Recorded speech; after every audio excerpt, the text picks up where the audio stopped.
Welcome to the Sober Nation FM podcast, where we're putting recovery on the map.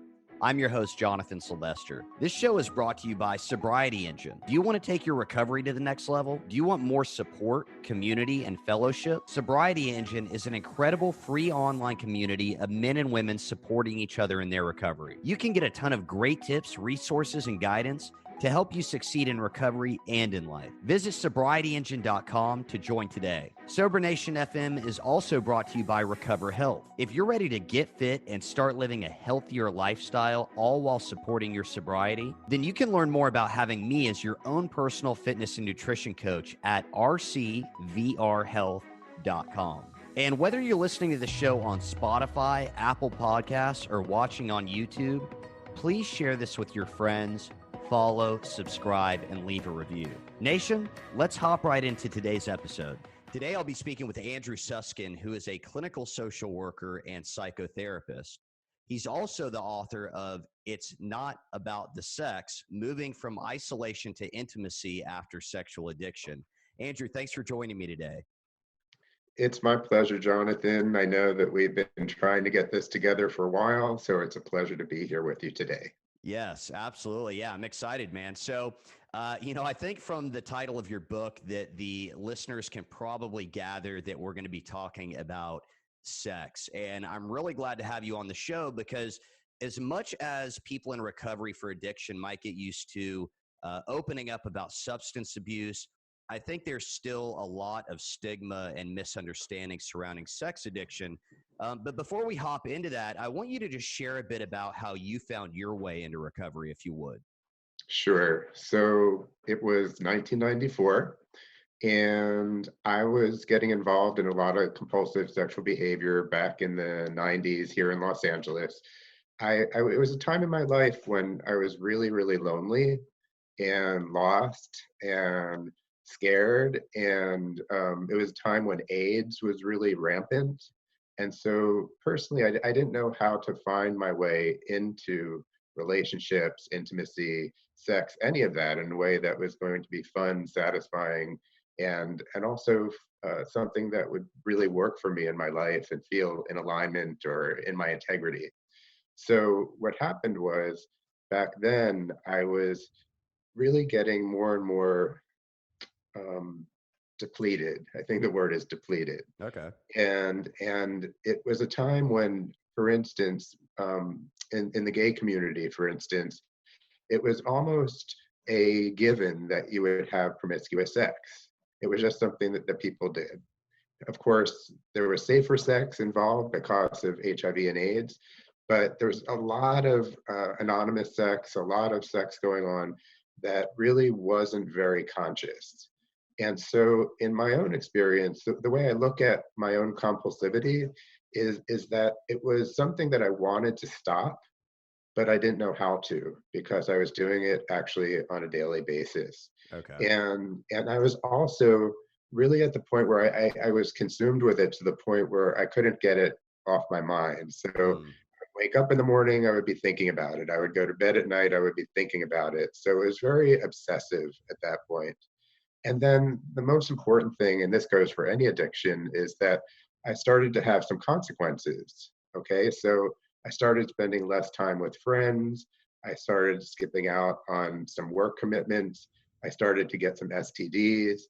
It was a time when I was putting myself at higher risk. And as a result, it was getting more and more consequential where things were really starting to unravel in my life a bit. Okay. And that's when I went to my first meeting in November of 94. Okay. And so was part of your story substance abuse as well? It actually wasn't. Okay. It's interesting because, with addictions, as I know, I know there's often multiple addictions involved, right? Sure. It's not just about the substance, it can be food, it can be sex, it can be money, and of course, all the different chemicals that we put into our body. For me, I smoked a lot of pot in college, Sure. actually. That was like my best friend in a way. Yeah. But but that I was able to give up pretty easily, or at least moderate, right? Okay. Okay. So it was more the desire to validate and feel like somehow I was good enough, or like I was someone that was going to get some attention, Hmm. through sexual conquests. Okay. Got it. Yeah, that makes sense. So, and I want to get into that a little bit more here. And you touched on a couple important things, I think. Before we go there, though, I want to ask you, how do you define sex addiction? Like, what does that really look like? You talked about, Yeah. some compulsive behaviors, but I think, and I think even I need some clarity on that. Like, what does that actually look like in most cases? Well, it's not a cookie cutter answer, okay? Okay. Because just recently, just last year, the World Health Organization classified sex addiction as what they call compulsive sexual behavior disorder. Okay. Now, I'm not crazy about the word disorder because I don't like to pathologize sex Mm, or make it something bad, but I definitely was involved in compulsive sexual behavior. And so it's being recognized actually for the very first time as something that all physicians, all healthcare professionals, all mental health care professionals are actually seeing as a diagnosis. okay. Now, again, I'm not so much into the diagnostic side of it because I think that puts it more in a disease category, and Hmm. we could talk more about that if you want to. But without going to the book itself, without Sure. going to the International Classification of Diseases, the IED, they call it, what I can say is what I said before is how my shortcut to what all of this is about. So it has to be something that's very obsessive and all consuming. It has to be something that you want to stop, but you can't. Mm, And it has to be something that has progressive consequences to it. And those are really the three hallmarks, in my opinion, of out of control sexual behavior, which I kind of like that term, yeah. or compulsive sex, right? Oh, okay. Got it. Got Yeah. it. Now, one thing you touched on is, maybe I think some people might refer to it as like crossover addictions, multiple addictions, which, might also include obviously, some out of control sexual behavior as you just described. Mhm. So, in your line of work, how often do you see people that have that are dealing with both substance abuse issues and out of control or compulsive sexual behavior?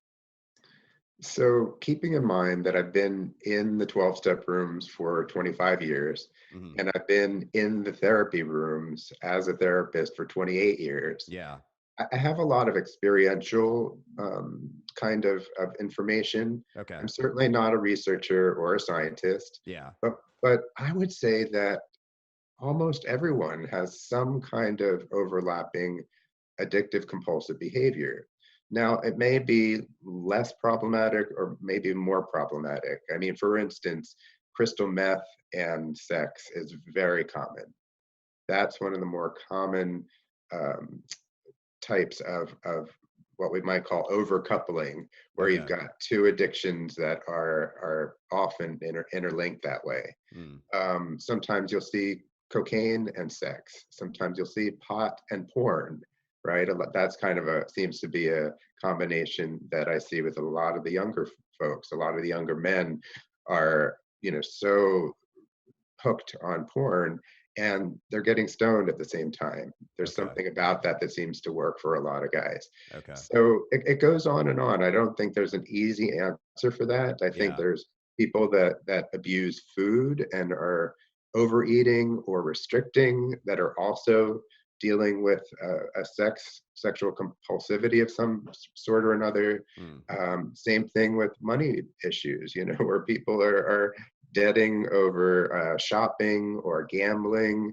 and they're also using prostitutes. So it's really like a smorgasbord of behaviors that sometimes link up, and so it's always really really important to tease them out and to know that they all really need some attention.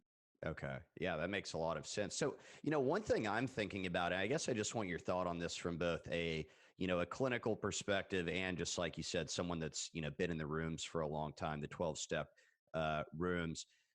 I'm thinking about a lot of the times maybe someone is, and I'm just speaking from my experience and what I've seen with other people is, um, and even with myself to some degree with like, I remember early on in recovery, like, man, I was just shopping, buying everything in sight, like Right. crazy. And I think that it's very easy for someone that has, let's say someone's listening right now, they have a substance abuse issue, and maybe, part of them is saying, man, maybe I do have, some sexual addiction issues that are out of control. But it's easy to be in denial about that stuff. How often do you see that, like within the rooms and just people that you work with, that maybe they're working on one issue and that seems to be Mhm. going okay, but they're kind of in denial about the sexual issue that's going on? Do you see that very often?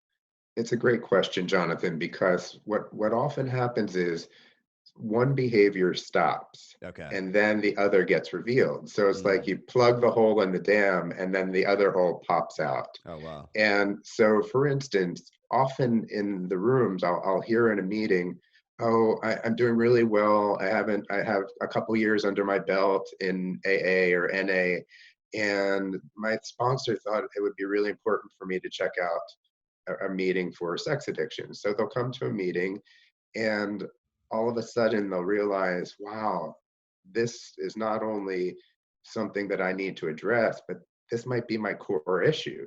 Mm. And so what I want to say about that is I believe that all addictions are based in brokenheartedness, right? We're not just talking about sex addiction. It's really something that anybody who is involved in a compulsive and addictive behavior is working really hard to try and feel better through Mm. that behavior, right? Or sometimes feel less, or Sure. sometimes feel more, actually. It can go Yeah, in yeah. either direction. But underneath it, we're talking about brokenheartedness, and we're often, not all the time, but often talking about some kind of trauma. And that's why nowadays I've done a lot of trauma training, because I feel like it's so important to understand the nervous system and to heal from the bottom up and not just change your thoughts. Although all of the 12 steps, all of what we've been taught, by the pioneers of the 12-step world is so important, but underneath of it, there's often stored trauma. Mhm.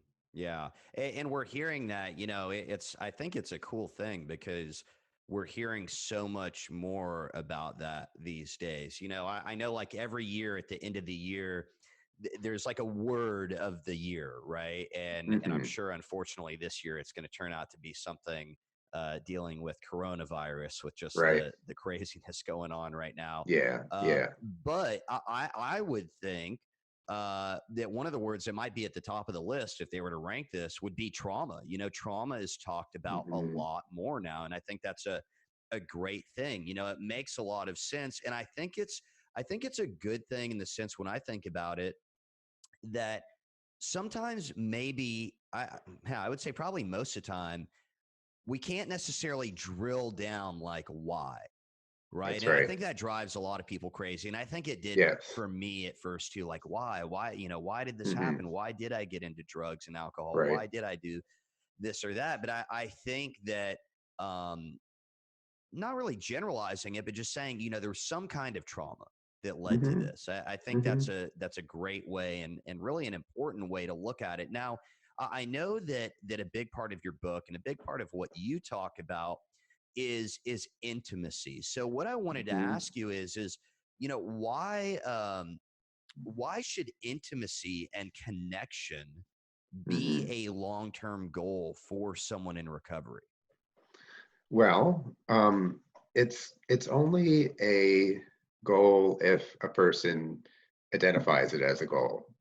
It's not my job to say to them, intimacy is the end of the yellow brick road, and you're going to find everything you need there. Okay. But with that said, I do have a bias, because what we've learned, especially in the last 20 years or more, 20 to 30 years, is that we're biologically wired for connection. Hmm. as human beings, we're biologically wired for connection, and that's all about the attachment research that's been going on and understanding how the brain responds to secure attachment. So if we connect with somebody, it could be a girlfriend, a boyfriend, a parent, a friend, anybody in our life who we feel totally comfortable with and we can be ourselves with, our brain responds to that. Our brain starts firing this actually chemicals that feel really delicious. And as part of that experience, we're actually healing the ruptures of the past, Mm. right? So let's say a child goes through some kind of abuse or some neglect or some kind of awful of like an earthquake. I live in LA, so like an earthquake or a divorce. Yeah. You know, that's way too much for a kid to process at the time. And so if you want to think about trauma as anything that's too much to process at the time and then gets stored inside of us, that's really the deeper healing. So love and connection and attachment is really the healing property that helps us move beyond the trauma. Okay. Yeah, that makes a lot of sense. That really starts the healing process, is what it sounds like.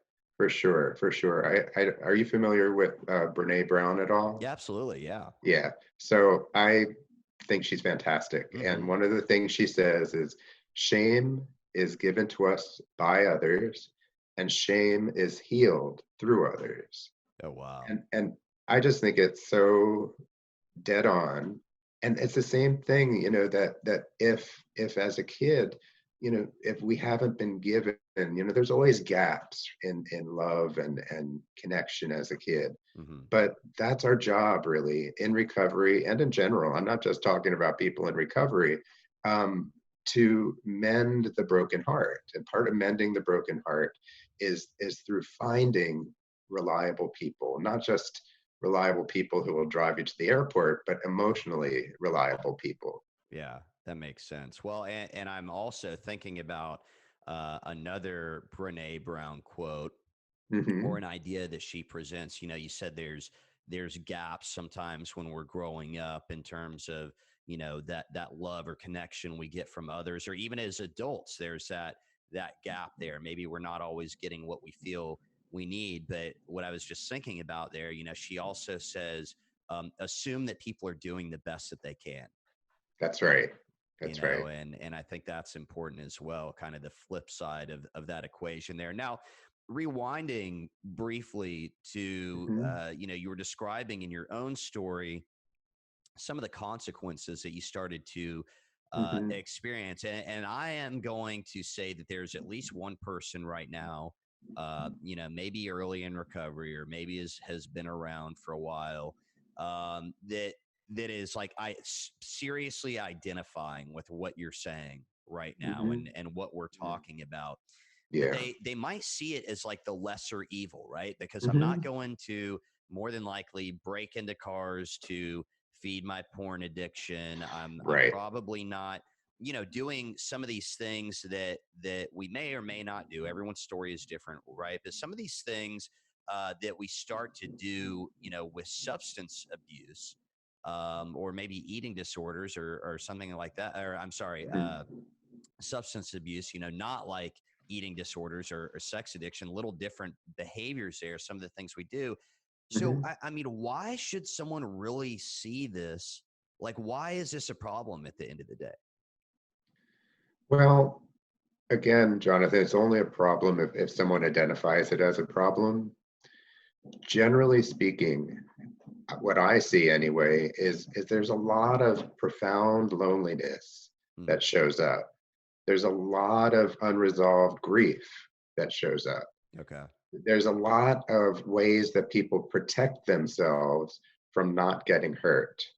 You Hmm. know, and I think what Brene Brown has put in front of us is that in order to create real intimacy, we've got to take risks and we've got to be vulnerable, right? The power of vulnerability was her first breakthrough TED talk, which I Yeah. love. And so again, it's not going to be the same for everyone. But what happens generally is when someone becomes more aware of their pain, right?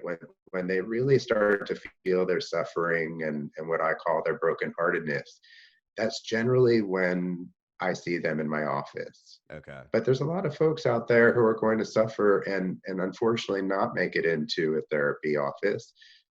As you know, in the rooms, all of the 12-step rooms, there's folks who have time under their belt and are still suffering, Mm, right? Wouldn't you yeah, agree to that? absolutely. You know?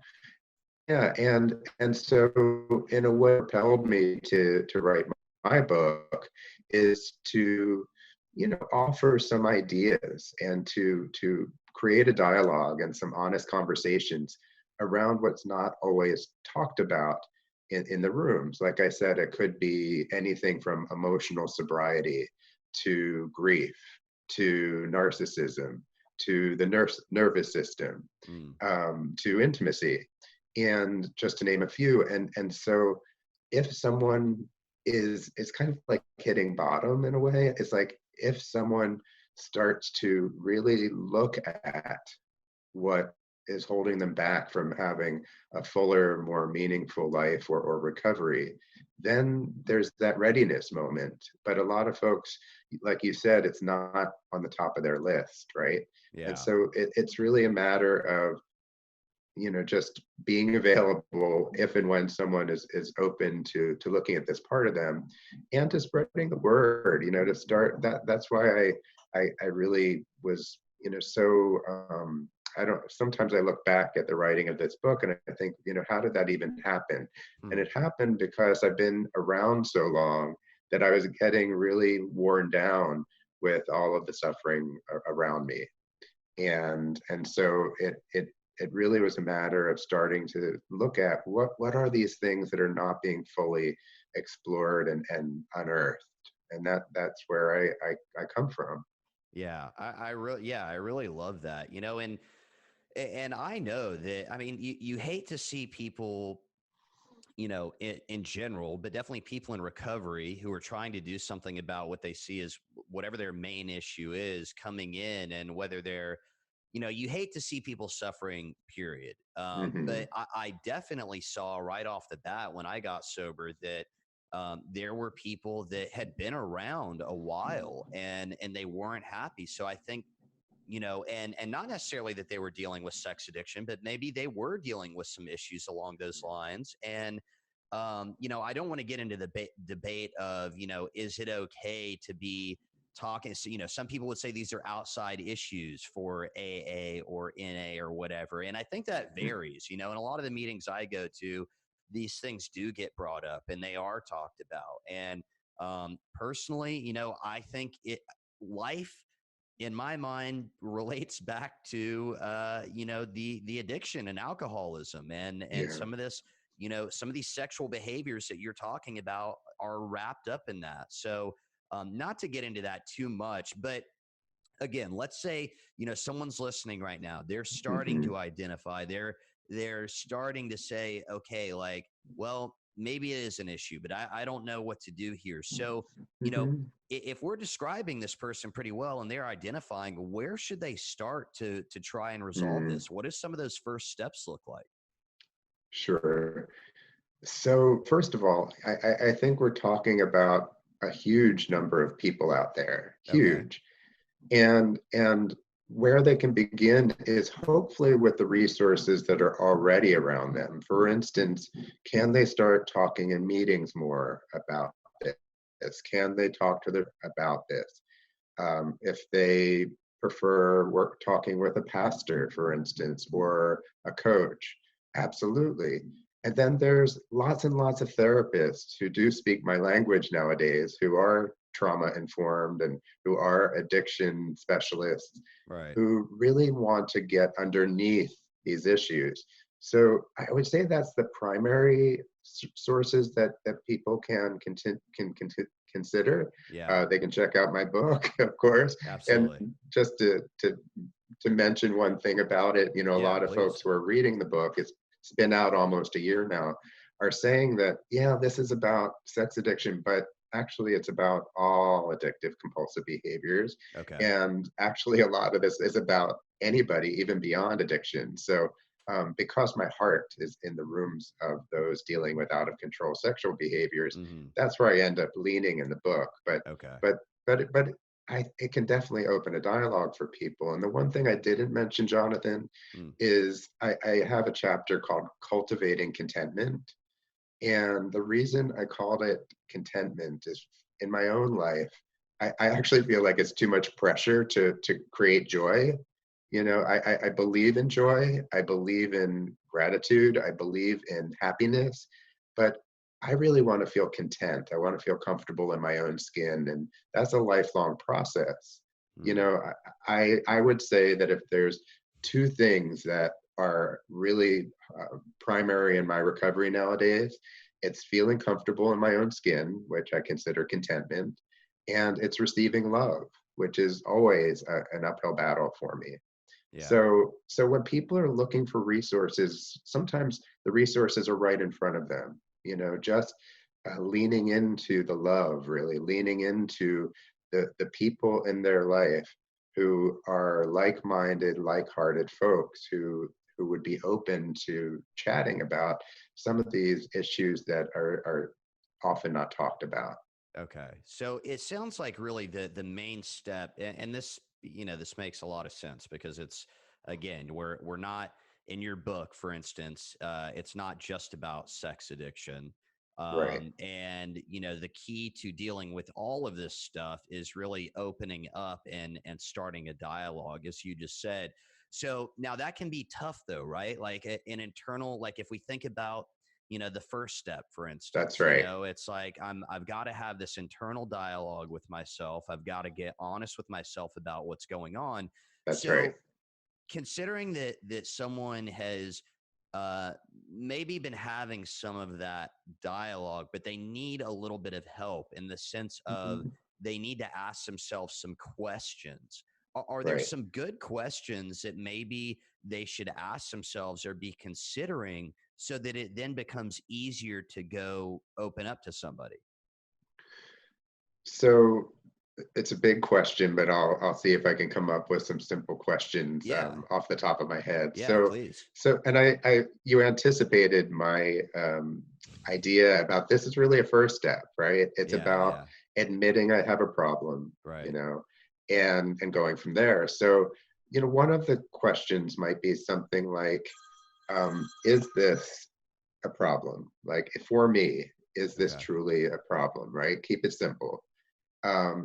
It might be something actually bigger, like, well, what is it that I really want from my recovery, right? What is it that I really want? And to start to envision, is what I'm doing in my recovery right now enough, or do I want something more? And if the answer is yeah, I want close, intimate relationships in my life, right? Mm. Which is often the answer. You know, then that really is kind of the information that says, okay, so I have a vision for something different. And then maybe a third question would be something like, you know, I am I am I really doing what everything I want to do with my recovery, or am I kind of skidding along, right? Because I think, as you know and I know, there's a lot of folks who go to meetings. They might be working the steps, working with a sponsor, but in some ways, they're still white knuckling it a bit. Yeah. They're still unhappy. They're still blaming others. They're still feeling shame, et cetera, et cetera. So that would be an important part of the process is to really soul search a little bit and ask oneself, you know, am I really working my program in a way that's effective and that's really getting me in a forward kind of motion, right? Because we Yeah. want to see movement. We don't want to see people stuck. Good. Yeah, good point. And I'm just recalling from our last conversation, I think that one of the things that we were talking about is, just this question of, uh, is this holding? I mean, and you're saying it, but I think that what really struck me and made sense for me, it might help someone else is this thing holding me back? Right. Like, is it holding me back in my daily life to some degree? Is it holding me Hmm. back in life in general from doing things I want to do? And like you're saying right now, is it holding me back in my recovery? Like, is this a barrier essentially That's from right. what it is I want to achieve, or from just being happy? And I'll just kind of say that you mentioned the word content a minute ago, and I think that's such a great word to think Mm. about, because most of us, and I know I am, so I'll speak for myself. I'm an Uh-huh. extremist, Uh-huh. right? Hmm. And so it's like, you know, no, I'm happy. I'm super happy. Right. And it's like, no, content is kind of in the middle. It's like I'm comfortable. Like I'm okay. It's not an extreme one way or the other. Right. And I think that, like you said, being comfortable in my own skin, for me personally, that kind of gets wrapped into uh, being content as well. So, um, man, the book sounds awesome. And before we wrap up here, though, Andrew, I just want to ask you if there's one piece of advice that maybe you'd like to share with the Sober Nation. Mm.